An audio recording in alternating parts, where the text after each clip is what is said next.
Օրհնյալ ես ամենակալ Տեր Աստված, որ արարեցիր երկինքն ու երկիրը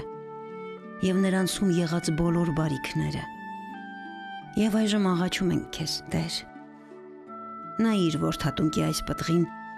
որ հրամայեցիր երկրին բուսցնել ի ուրախություն և ի վայելումն մարդկանց։ Օրհնիր սա,